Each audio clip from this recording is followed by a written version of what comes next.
Welcome பைல students viewers respectable people to my channels right students and viewers. நம்ம இப்போ பார்த்துட்டு இருக்கிறது 11ஆம் வகுப்பு உயிரி விலங்கியல் பாடத்திட்டத்தில் 2வது லெசன் பார்த்துட்டு 2வது லெசனோட பேர் விலங்குலகம், இங்கிலீஷில் கிங்டம் அனிமல்னு சொல்லி இந்த லெசன் இன்றைக்கி நம்ம விறுவிறுப்பாக இன்ட்ரெஸ்டிங்காக பார்க்குற தலைப்பு என்னென்னு பார்த்தீங்கன்னா வகுப்பு பாலூட்டிகள். ஸோ கிளாஸ் மெம்மலியா வாங்கல தொடக்குறை போகலாம். ஸோ நம்ம இப்போ விறுவிறுப்பாக பார்க்குற தலைப்பு 2.4.10 வகுப்பு பாலூட்டிகள். இங்கிலீஷில் கிளாஸ் அப்படின்னா வகுப்பு, பாலூட்டிகள் அப்படின்னா மெம்மலியா அப்படின்னு சொல்லுவோம். ஸோ இங்கே பாருங்கள், பாலூட்டிகள் மேமே, அதாவது இந்த மேமேன்னு சொல்கிறோம் இல்லைங்களா. ஸோ அந்த மேமேலேருந்து வந்தது தான் இந்த பாலூட்டிகள் அப்படின்னா. அதாவது பாலூட்டிகள் அப்படின்னா இந்த பாலூட்டிகள் அப்படிங்கிற தலைப்பு கீழே வரக்கூடிய உயிரினங்களில் பால் சுரப்பிகள் காணப்படும், பாலை உண்ணும். சரிங்களா, தன்னுடைய இளம் பிராயத்தில் பாலை உண்டு அதற்கடுத்து சற்று முதிர்ச்சி பெறும். அப்போ பாலை உண்ணக்கூடிய விலங்குகள் பால் சுரப்பிகளை கொண்ட விலங்குகளை பாலூட்டிகள் எனலாம். சரிங்களா, மார்பக சுழற்சி அல்லது மார்பக சுரப்பின்னு சொல்லலாம், இல்லைன்னா பால் சுரப்பின்னு சொல்லலாம். இங்கிலீஷில் மெமரி கிளாண்டுன்னு சொல்லுவோம், பிரெஸ்ட்டுன்னு சொல்லுவோம். போத் ஆர் சேம் தான். சரிங்களா, இங்கே பாருங்கள், மெம்மே நான் சொன்னீங்களா, இங்கே இந்த மெம்மே இந்த லைனத்தை இங்கே தூக்கி போட்டிருக்கேன். மெம்மே அப்படின்னா பால் சுரப்பி. சரிங்களா, இது வந்து லத்திலேருந்து வந்த வார்த்தை, மெம்மேனா பிரெஸ்ட். சரிங்களா, இவை பல்வேறு வகைப்பட்ட வாழிடங்களில் வாழும் தன்மை கொண்டவை. சரிங்களா, இந்த பாலூட்டிகள் பல்வேறுபட்ட வாழிடங்களில் வாழக்கூடிய சிறப்பு பெற்றவை. நீர்லேயும் வாழும், நிலத்திலையும் வாழும். இப்போ நீரில் வாழக்கூடிய பாலூட்டிக்கு சிறந்த எடுத்துக்காட்டு டால்ஃபின் சொல்லலாம், திமிங்கலம் கூட சொல்லலாம். நிலத்தில் வாழக்கூடிய பாலூட்டிக்கு அது சொல்லிவிட்டு அடிக்கிட்டு போகலாம். நம்ம பார்க்கக்கூடிய எல்லா பாலூட்டியுமே நிலத்தில் வாழக்கூடியவை. ஸோ அடுத்து மிக முக்கியமான சிறப்பு என்னென்னு பார்த்தீங்கன்னா, உடல் முழுவதும் ரோமங்களால், அதாவது முடிகளால் ஹேர் ரோமங்களால் மூடப்பட்டுள்ளது. ஸோ ரோமத்தினால் மூடப்பட்ட உடலை கொண்டவை. இது பாலூட்டிகளின் தனித்தன்மை. சரிங்களா, பாலூட்டிகள் அப்படிங்கிற தலைப்பு வந்துட்டாலே அந்த உயிரினத்தில் மிக முக்கியமான முதல் சிறப்பு பண்பு உடல் முழுவதும் ரோமங்கள் காணப்படும், முடிகள் காணப்படும். சரிங்களா, அதுக்கடுத்தது சில பாலூட்டிகள் பறத்தல் மற்றும் நீரில் வாழ்வதற்கான உடல் தகப்பை பெற்றுள்ளது. சரிங்களா, இந்த பாலூட்டிகள் வந்து சில பாலூட்டிகள் பறக்கின்றன, சில பாலூட்டிகள் நிலத்தில் வாழ்கின்றன, சில பாலூட்டிகள் நீர்நிலைகளில் வாழ்கின்றன. இப்போ பறத்தலுக்கான பாலூட்டி அப்படின்னா வவ்வால், பேட்டுன்னு சொல்லுவோம். ஸோ நிறைய பேர் என்ன நினைப்பீங்கன்னா, வவ்வால் வந்து பறக்கிறதுனால பறவைன்னு நினைப்பீங்க. இல்லை, வவ்வால் பறவை கிடையாது. இது ஒரு பாலூட்டி, குட்டி போட்டு பால் தரக்கூடிய ஒரு பாலூட்டி. கூடவே அதில் என்ன சிறப்பு பண்பு அப்படின்னு பார்த்தீங்கன்னா, இவைகள் பறக்கும் பண்பு கொண்டுள்ளன. ஆக வவ்வால் பறக்கும் பாலூட்டி அப்படிங்களா. அதுக்கடுத்தது நீர் அப்படின்னா நீரில் வாழக்கூடிய டால்ஃபின், அதுக்கடுத்து திமிங்கலம், இதெல்லாம் வந்து நீரில் வாழ்வதற்கான தேவைப்பட்டுள்ளது. அப்புறம் நிலத்தில் இருக்கிறது பொதுவாக எல்லாருக்குமே தெரியும், சிங்கம், புலி, மனிதன் வரைக்கும் எல்லாமே நிலத்தில் வாழக்கூடிய பாலூட்டிகள். அதுக்கடுத்தது பால் சுரப்பிகளை பெற்றிருத்தல் இத்தொகுதி உயிரிகளின் மிக முக்கியமான இன்னொரு தனி சிறப்பண்பு. இப்போ முதல் பண்பு ரோமங்கள். இரண்டாவது பண்பு என்ன சிறப்புன்னு பார்த்தீங்கன்னா, இந்த உயிரிகளில் பால் சுரப்பிகள், அதாவது மெமரி கிளாண்டு காணப்படுகிறது. பாலை உற்பத்தி செய்யக்கூடிய, இளம் பிராயத்தில் தன்னுடைய குட்டிகளுக்கு, தன்னுடைய இளம் உயிரிகளுக்கு பாலை சுரக்கக்கூடிய, பாலை உற்பத்தி செய்யக்கூடிய பால் சுரப்பிகளை பெற்றுள்ளன. இந்த பால் சுரப்பி வந்து ஆணில் வந்து ஜஸ்ட்டு ஒரு எஞ்சிய உறுப்பாக இருக்குது. ஆனால் அதே பெண் உயிரில் ஒரு செயல்படக்கூடிய பாலை உற்பத்தி செய்யக்கூடிய அமைப்பாக அந்த பால் சுரப்பிகள் உள்ளது. இப்போ 2வது சிறப்பு பண்பு பால் சுரப்பிகளை பெற்றிருத்தல் இந்த தொகுதியினுடைய மிக முக்கியமான மற்றொரு தனி சிறப்பு பண்பாகும். 2வது கால்கள். நடப்பதற்கும் அதே உயிரி பாலூட்டிகள் நடப்பதற்கும், ஓடுவதற்கும், தாவுவதற்கும், மரத்துக்கு மரம் கிளைம்பிங் அல்லது ஏறுதல், தாவுவதற்கும், வலை தோண்டுதல், குழி தோண்டுதல் நிலத்தில். ஸோ ரொம்ப மிக மோசமான சுற்றுச்சூழல் இருந்தால் தன்னை பாதுகாத்து கொள்வதற்காக நிலத்தில் குழி தோண்டக்கூடிய, வலை தோண்டக்கூடிய உயிரினங்களாக உள்ளன. 2வது நீந்துவதற்கும் தண்ணியில் நீந்துவதற்கும், அதே உயிரி பறப்பதற்கும், பறவைகளில் பார்த்தீங்கன்னா வவ்வால் சொல்லலாம், இந்த மாதிரி பறப்பதற்கும் ஏற்ற தகவமைப்புகளை கொண்ட ஈரிணை கால்கள் உள்ளன. ஈரிணை அப்படின்னா 2 சோடி. சரிங்களா, முன்னங்கால்கள், பின்னங்கால்கள். அப்படின்னு ரெண்டாக பிரிக்கலாம். முன்னங்கால்கள் 2 இருக்கும், பின்னங்கால்கள் 2 இருக்கும். அப்போ முன்னங்கால்கள் 2ஐயும் ஒரு சோடின்னு சொல்லலாம், அல்லது ஒரு இணைன்னு சொல்லலாம். பின்னங்கால்கள் 2 இருக்கும், ஸோ அதை வந்து ஒரு சோடின்னு சொல்லலாம். அப்போ மொத்தம் 2 சோடி கால்கள் பிரித்தோம்னா ஒரு சோடி முன்னங்கால்கள், ஒரு சோடி பின்னங்கால்கள். ஸோ ஒன்றாக சேர்த்து இரு சோடி கால்கள் உள்ளன. ஸோ முன்னங்கால்கள் பல உயிரிகளை பறக்கக்கூடிய உயிரினங்களில் இறக்கைகளாக இறக்கையாக மாறியுள்ளது. ஸோ நம்ம உடம்புல இதுக்கு பயன்படுது. அதே மாதிரி டால்ஃபின் இந்த மாதிரி உயிரினங்களில் நீந்துவதற்கு துடுப்பாக மாறியுள்ளது. புரிஞ்சுங்களா? இந்த மாதிரி அந்தந்த சூழ்நிலைக்கு ஏற்ற நீந்தக்கூடிய உயிரினம்னா நீந்துவதற்கு ஏற்றதாகும். குழி தோண்டக்கூடிய பாலூட்டி வந்து குழி தோன்றக்கு ஏற்ற அந்த கால்கள் தேவைப்படும். நடப்பதுன்னா நடக்கிறதுக்கு ஏற்ற, ஓடுதுன்னா ஓடுவதற்கு ஏற்ற, சில தாவுனா தாவு. இந்த மாதிரி அந்தந்த உயிரிகளினுடைய பழக்க வழக்கங்களுக்கு ஏற்றவாறு அந்த கால்கள் சற்று மாற்றமடைந்து அந்த உயிர் வாழ்வதற்கு உதவுகிறது. சரிங்களா? அதுக்கடுத்தது தோலில் வியர்வை, வாசனை மற்றும் எண்ணெய் சுரப்பி போன்ற பல வகை சுரப்பி பெற்றுள்ளன. ஸோ இந்த பாலூட்டிகளினுடைய தோலில் பார்த்தீங்கன்னா வியர்வை சுரப்பி இருக்குது, வாசனை சுரப்பி இருக்குது, எண்ணெய் சுரப்பி உள்ளது. இந்த எண்ணெய் சுரப்பி அப்படிங்கிறது நம்மளுடைய முகத்தில் சில குறிப்பிட்ட காலங்களில் பார்த்தீங்கன்னா பூரா எண்ணெய் வடியும். அதாவது ஒரு பெண்ணான வயது பருவத்தை அடைந்த பின் அந்த உடம்புல எண்ணெய் சுரப்புகளுடைய செயல்பாடு மிக துரிதமாக வேகமாக இருக்கும். சரிங்களா? அப்போ அந்த ஒரு பெண்ணான வயது பருவத்தை அடைஞ்சுன்னா ஒரு 16-17 வயசில் பார்த்தீங்கன்னா மூஞ்சி நம்மளுடைய முகம் முழுவதும், சரிங்களா, முகம் முழுவதும் எண்ணெய் வடிந்து எண்ணெய் தோற்றத்துடன் முகம் இருக்கும். ஸோ ஒரு நாளைக்கு அப்போ 3 தடவை 2 தடவை சோப்பு போட்டு என்ன பண்ணுவீங்க, உங்களுடைய முகத்தை வந்து கழுவுவீங்க. பார்த்துட்டீங்க இல்லையா? ஸோ அந்த எண்ணெய் உற்பத்தி பண்ணக்கூடியது எண்ணெய் சுரப்பி. இந்த மாதிரி 3 சுரப்பிகள் இருக்குது. சரிங்களா?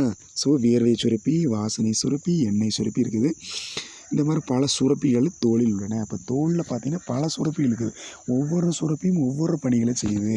சரிங்களா? அதுக்கடுத்தது கொம்புகள் இருக்குது, முட்கள், செதில்கள். சில உயிரிகளில் கொம்பு இருக்கும், சில உயிர்களில் உடல் முழுவதும் முட்கள் இருக்கும், சில உயிர்களில் உடல் முழுவதும் செதில்கள் இருக்கும். மீனில் பார்த்தீங்கன்னா வெளியே சுரண்டுவீங்க இல்லையா? மீன்கள் பிடிச்சிட்டு வந்தீங்கன்னா மேலே வந்து அந்த ஒரு கத்தியை வச்சு வெளிப்பக்கத்தை சுரண்டிங்கன்னா அதில் பிஞ்சு உழுகும் இல்லைங்களா? ஸோ செதில்கள்னு சொல்லுவோம். அதுக்கடுத்து கூர் நகங்கள், குழம்புகள்.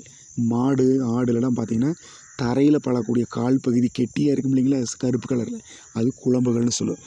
மற்றும் எலும்பாலான புறப்படல தட்டுக்கள், எலும்பினால் ஆக்கப்பட்ட புறப்படல தகடுகள் போன்றவை புறச்சட்டகங்களையும் பெற்றுள்ளன.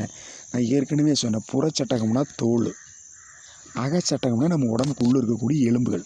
இப்போ புறச்சட்டகம்னு எடுத்திங்கன்னா புறச்சட்டகத்தினுடைய மாறுபாடுகள் தான். தோல் தான் இத்தனை அமைப்புகளாக மாறிக்கிறதுக்கு நகங்கள், குழம்புகள், சரிங்களா, புறத்தட்டுக்கள், கொம்புகள், கூர்நகங்கள் பார்த்தோம் இல்லையா? இத்தனையுமே தோலின் மாறுபாடுகள். தோல் தான் சந்தர்ப்ப சூழல் இப்படி வளர்ந்து நிற்கிறது. இதெல்லாம் புறச்சட்டகம். அதுக்கடுத்து பல்லை பற்றி பார்க்கலாம். தீகோடோன்ட், சரிங்களா, பல் அமைவானது தீகோடோன்ட் வகை, ஹெட்ரோடோன்ட் வகை, டைஃபியோடோன்ட்டுன்னு சொல்லுவோம். தீகோடோன்ட் அப்படின்னா நம்ம பல்லானது பற்குழி இருக்கு இல்லைங்களா? நம்ம வாய்க்குள்ளே பற்குழின்னு இருக்குது. அந்த பற்குழிக்குள்ளே மிக ஆழமாக பல்லானது உள்ளே ஆழமாக பதிந்துள்ளது, சென்றுள்ளது. இவ்வாறு பற்குழிக்குள்ளே பல் ஆழமாக பதிஞ்சு ஆடாமல் நிலையாக இருக்கு இல்லைங்களா? இந்த பற்களை தீகோடோன்ட் அப்படிமோ. ஹெட்ரோடோன்ட் அப்படின்னா நம்ம வாய்க்குள்ளே பல பற்கள் இருக்குது. வெட்டும் பற்கள், சரிங்களா, கோரை பற்கள், கிழிக்கும் பற்கள், முன்கடவாய்ப்பல், பின்கடவாய்ப்பல், இந்த மாதிரி பல்லு நிறையா இருக்குங்களா? இந்த மாதிரி பல்வேறு விதமான பற்களை கொண்ட அமைப்பை நாம் ஹெட்டிரோ அப்படின்னா வேறுபட்ட, மாறுபட்ட, பல்வேறு விதமான பற்கள் நம்ம வாய்க்கு இருக்கிறனால ஸோ அந்த பல்லமைப்பு என்ன சொல்லுவோம், ஹெட்ரோடோன்ட் அப்படிம்போம். அதுக்கடுத்து டைஃபோடோன்ட் இன்னொரு வார்த்தை இல்லைங்களா? டைஃபோடோன்ட் அப்படின்னா ஒரு பாலூட்டி பிறந்ததற்கு பின்னாடி, சரிங்களா, அதில் 2 முறை பற்கள் முளைக்கும். முதல் முளைக்கக்கூடிய பல் பால் பற்கள்னு சொல்லும், சரிங்களா, மில்கி டீத்துன்னு சொல்லும். ஒரு குறிப்பிட்ட வயதுக்கு பின்னாடி நம்ம உடம்புல ஒரு குறிப்பிட்ட மாதங்கள் கழிந்த பின்னு பால் பற்கள் முளைக்கும். குறிப்பிட்ட வருஷங்கள் கழிஞ்சுன்னா பால் பல், அதை முதல்ல முளைக்கக்கூடிய பற்கள். அந்த பல் வந்து குறிப்பிட்ட காலம் நம்ம உடம்புல வந்து செயல்படும், பல்லாக செயல்படும். அப்புறம் ஒரு குறிப்பிட்ட காலம் கழிந்த பின் அந்த பால் பற்கள் நம்மளுடைய வாயிலேருந்து விழுந்துடும். கீழே விழுந்ததுக்கு பின்னாடி 2வது நிரந்தரமான பற்கள் முளைக்கின்றன. சரிங்களா?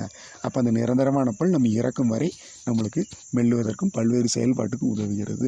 அப்போ பற்கள் 2 வகை. பால் பற்கள், நிரந்தரமான பற்கள்.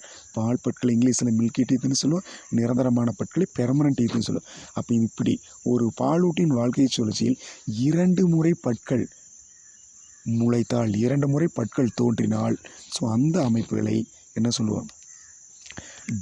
டைனா 2 டைஃபியோடோன்ட் என்கிறோம். ஓகே, போன்ற பற்கள் அமைவு காணப்படுகிறது. ஒரு கேட்பாங்கம்மா, கேட்டு எழுதி பிரித்து தெரியணும். அதுக்கடுத்து புறச்செவி மடல் பின்னே காணப்படுகிறது. புறச்செவி மடல் இங்கே பாருங்கள்,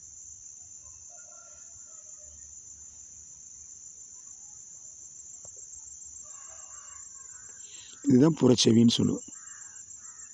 புறச்செவி அப்படிம்போ, செவி மடல், புறச்செவி மடல்னு சொல்லுவோம். இதுதான் இருக்குன்னு பார்த்தா நம்ம உடம்புல காதில் வந்து வெளியே தொடக்கூடிய காது அந்த சதைப்பற்றுள்ள அந்த இது இருக்கு இல்லைங்களா? ஸோ இதுதான், இதுக்கு பேர் என்னது? பின்னான்னு சொல்லுவோம், அல்லது புறச்செவி மடல்னு சொல்லுவோம், காது மடல்னு சொல்லுவோம். பாருங்கள், புறச்செவி மடல், காது மடல் காணப்படுகிறது. அதுக்கடுத்து இதயம் பார்த்தீங்கன்னா, பாலூட்டிகள் இதயம் 4 அறைகளை கொண்டது. மேலே 2 அறைகள், கீழே 2 அறைகள். மேல் 2 அறைகளை நாம் என்ன சொல்லுவோம்னா ஆரிக்கிள்னு சொல்லுவோம். கீழே இருக்கிற 2 அறைகளை வென்ட்ரிக்கிள். அந்த ஆரிக்கில் 2 அறைகள் வந்து வலது ஆரிக்கிள், இடது ஆரிக்கிள்னு சொல்லலாம். வென்ட்ரிக்கிள் 2ஐயும் இடது வென்ட்ரிக்கிள், வலது வென்ட்ரிக்கிள்னு சொல்லலாம். ஆக 4 அறைகளை கொண்ட இதயம் காணப்படுகிறது. ஸோ இது என்ன சொல்லுவோம்? 4 அறை இதயம் அப்படின்னு சொல்லலாம். அதுக்கடுத்தது வலது சிஸ்டமிக் வளைவு, வலதுல இடது சிஸ்டமிக் வளைவு காணப்படுகிறது. அதாவது இரத்த குழாய் வந்து வெளியே வருது இல்லைங்களா?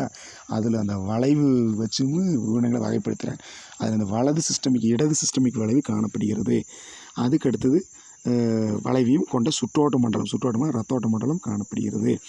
அதுக்கடுத்தது முதிர்ந்த இரத்த சிவப்பணுக்கள் வட்ட வடிவத்தில் இருபுறமும் குளிந்து காணப்படுகிறது. ஸோ இந்த பாலூட்டிகளில் இரத்த சிவப்பணுக்கள் காணப்படுகிறது. இந்த இரத்த சிவப்பணுக்கள் வட்ட வடிவம் கொண்டது. கூடவே இருபுறமும் குளிந்து காணப்படுகிறது. வட்ட வடிவம் கொண்டிருந்தாலும் இருபுறமும் குளிந்து காணப்படுகிறது. சரிங்களா? கூடவே மற்ற விலங்குகளை விட, சரிங்களா, மற்ற விலங்குகளை விட அதிக நுண்ணறிவும் திறனும் கொண்ட பெரிய மூளையும் கொண்டுள்ளன. ஏன்னா இந்த பாலூட்டிகளில் மூளையானது சற்று பெருசாக இருக்குது. பாலூட்டியில் கூடவே அதிக நுண்ணறிவு, அறிவாற்றல் நிறைய பெற்றிருக்குன்னு சொல்கிறாங்க. அதுக்கடுத்தது யூரியாவை கழிவு பொருளாக வெளியேற்றுகின்றன. சரிங்களா? இப்போ கழிவு நீக்க மண்டலம் வாங்க. கழிவு நீக்க மண்டலத்தில் இதனுடைய கழிவு பொருள் யூரியா. இப்போ சில உயிரினங்கள் அம்மோனியாவை வெளியேற்றுது. அந்த உயிரினங்களை அம்மோட்டெலிக்னு சொல்லுவோம். சில உயிரினங்கள் யூரிக் அமிலத்தை வெளியேற்றுது. அது யூரிகோடெலிக்னு சொல்லுவோம். சில உயிரினங்கள் யூரியாவை மட்டும் வெளியேற்றுது.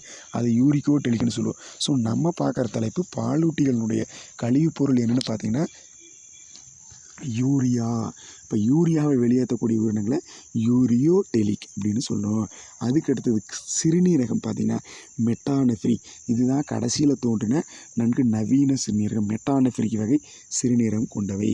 ஸோ இந்த வகுப்பில் அனைத்தும் உடல் வெப்பமாறா விலங்குகள். சரிங்களா? ஸோ சுற்றுச்சூழலை திடீர்னு வெப்பம் அதிகரித்தாலோ திடீரென வெப்பம் குறைந்தாலோ இல்லை சமனாக இருந்தாலும், ஸோ சுற்றுச்சூழல் வெப்பநிலை எவ்வாறு அதிகரித்தாலும் குறைந்தாலும், ஸோ அந்த மாற்றத்திற்கு ஏற்றவாறு இந்த பாலூட்டிகளில் வெப்பநிலை மாறாது. இது வெப்பத்தை உடலில் மாற்றாத விலங்குகள். சுற்றுச்சூழல் என்ன நடந்தாலும் அதை பற்றி கண்டுக்காது. தன்னுடைய உடல் வெப்பநிலத்தை அவ்வாறே மாற்றாமல் வைத்திருக்கக்கூடிய விலங்குகள். சரிங்களா? ஸோ வெப்பநிலை மாற்றாத விலங்குகள், தன்னுடைய உடல் வெப்பநிலையை மாற்றாத விலங்குகளை வெப்பமாறா விலங்குகள் அப்படிங்கிறோம். ஹோமியோதெர்ம்னு இங்கிலீஷில் சொல்லுவோம். ஆண் பெண் உயிரிகள் தனித்தனியாக கொண்ட ஆண் உயிரி தனியாக இருக்குது, பெண் உயிரி தனியாக இருக்குது. உட்கருவுறுதல் நடைபெறுகிறது. உட்கருவுறுதல் அப்படின்னா விந்தணுவும் அண்டணுவும் இணைதல் பெண் உயிரின் உடலுக்குள்ளே நடைபெறுகிறது. So fusion of sperm egg occurring. சரிங்களா? Inside the female body. பெண் உயிரின் உடலுக்குள்ளே விந்தணுவும் அண்டனும் இணைந்தால் உட்கருவுறுதல் என்கிறோம். எடுத்துக்காட்டுகள் முட்டையிடும் பாலூட்டிகள். சரிங்களா? ஆர்னித்தோரிங்ஸ்ன்னு சொல்லுவோம், பிளாட்டிபஸ்ன்னு சொல்லலாம். அதுக்கடுத்தது குட்டி இனும்பை பார்த்திங்கன்னா மேக்ரோபஸ் சொல்லலாம். குட்டி இனும் பாலூட்டிகள் மேக்ரோபஸ், கங்காரு. மேக்ரோபஸ் அப்படின்னா கங்காரு. டீரோபஸ் அப்படின்னா பறக்கும் நரி. மெக்காக்கா அப்படின்னா குரங்கை சுட்டி காட்டுற வார்த்தை. கேனிஸ் அப்படின்னா நாய். ஃபெலிஸ் அப்படின்னா பூனை. எலிஃபஸ் அப்படின்னா யானை. ஈக்வஸ் அப்படின்னா குதிரை.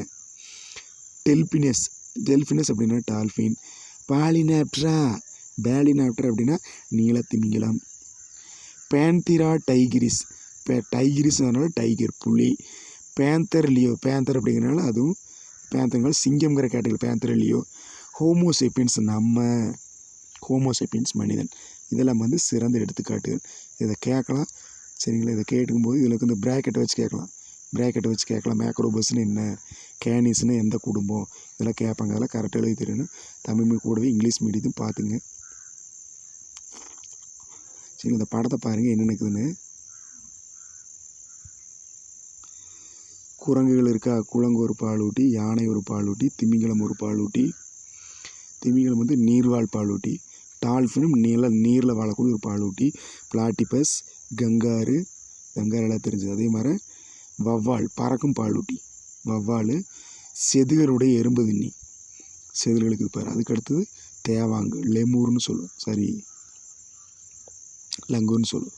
ஓகே, தேவாங்கு. இதெல்லாம் வந்து சிறந்த பாலூட்டிக்கான எடுத்துக்காட்டு. ஸோ இது வந்து இந்த லெசனுடைய இறுதி வீடியோ. இந்த வீடியோ கிடையாது.